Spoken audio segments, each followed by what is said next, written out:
A perfectly competitive market has three distinguishing characteristics.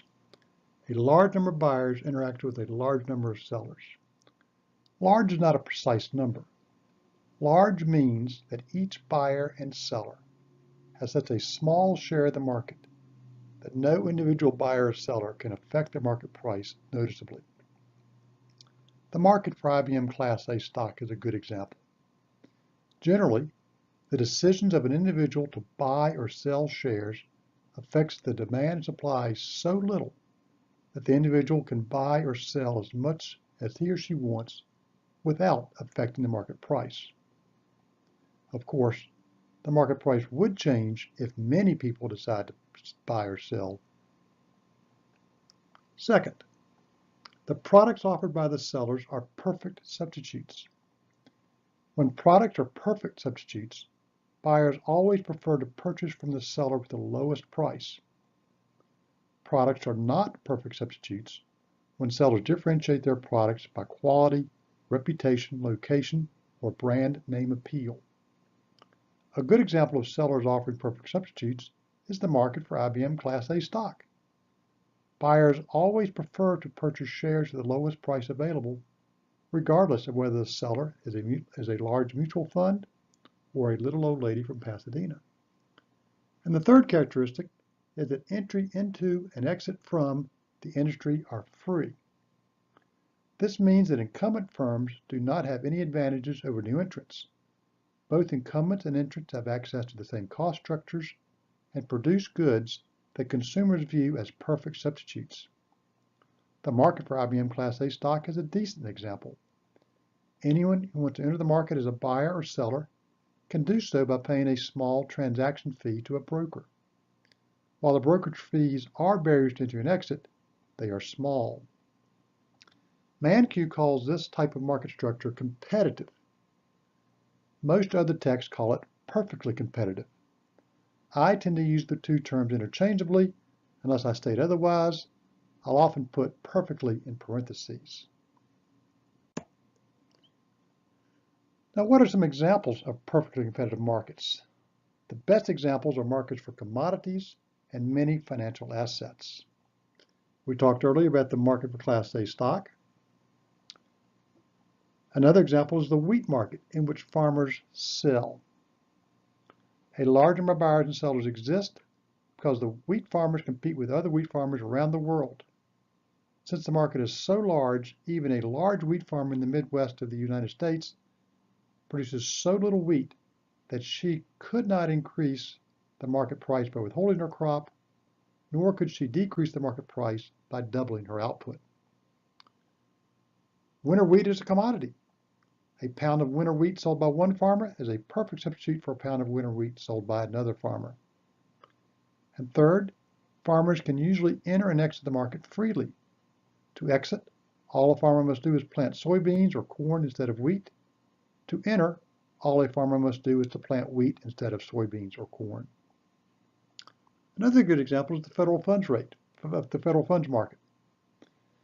The federal funds market brings together banks wanting to borrow money for overnight use with banks wanting to lend excess reserves. A large number of banks in the U.S. compete to be borrowers and lenders.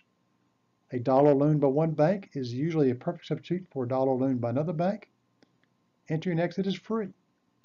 Any bank with sufficient reserves may borrow. Any bank with excess reserves may lend. The Federal Reserve Bank matches borrowers and lenders. Now, even good examples of industries that fit the perfectly competitive market structure well usually deviate at least slightly from the characteristics of perfect competition.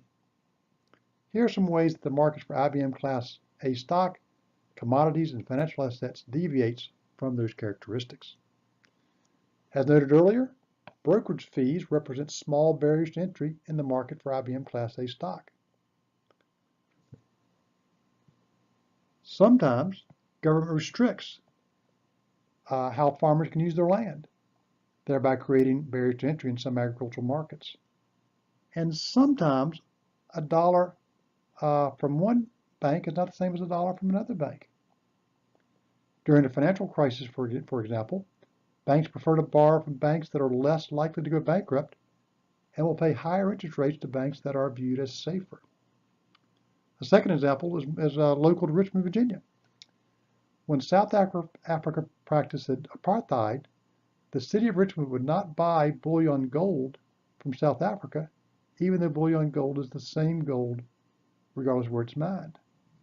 The city would also not take a loan from a bank that loaned to South Africa. By refusing to work with banks that loaned to South Africa, the city sometimes paid a higher interest rate than it could have. Raises the question, or a question is, are all industries perfectly competitive? The answer is no, emphatically no. Most industries are not perfectly competitive. Perfect competition is one of 4 basic market structures. The other 3 are monopoly, monopolistic competition, and oligopoly. As we move forward, we're going to see that most of the world probably falls in these categories of monopolistic competition and oligopoly. There's some examples of monopoly. Perfect competition is probably the rarest.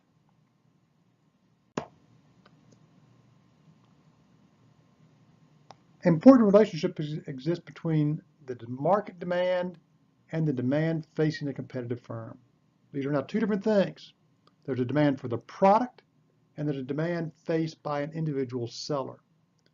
The market demand is downward sloping. It follows the law of demand. The demand for wheat has a negative slope. The demand curve facing a perfectly competitive firm, though, is a horizontal line at the market price. Since each firm's output does not affect the market price, each firm can sell as little or as much as it wants at the market price. Since the firm can increase or decrease output without affecting the price it can charge, the demand curve facing the firm is a horizontal line at the market price. Let's draw a couple graphs to show what I'm talking about. This will be the graph for the market. Price quantity. This will be market up here. We've got a demand curve. There's a supply curve. The market for wheat has a negative slope. That determines some equilibrium price. Maybe it's $10. And there's going to be some big quantity. Maybe it's 500 billion. Okay. The firm faces a very different demand curve. I'll put price there.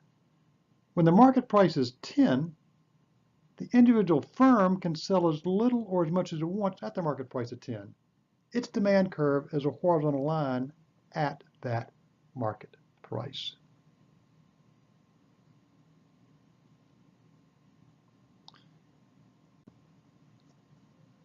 This horizontal demand curve has an important implication for the relationship between price and marginal revenue for the firm. In perfect competition, the competitive firm's price is the same as its marginal revenue. We'll do this with a simple example. What happens when output goes from 10 to 11? We're assuming the market price is $20. Well, total revenue is price times quantity. So 10 times 20 gives me 200. 11 times 20 gives me 220. I've increased output by 1. That makes revenue rise by 20, which makes marginal revenue equal 20. Price is always 20. That means that marginal revenue is also always 20.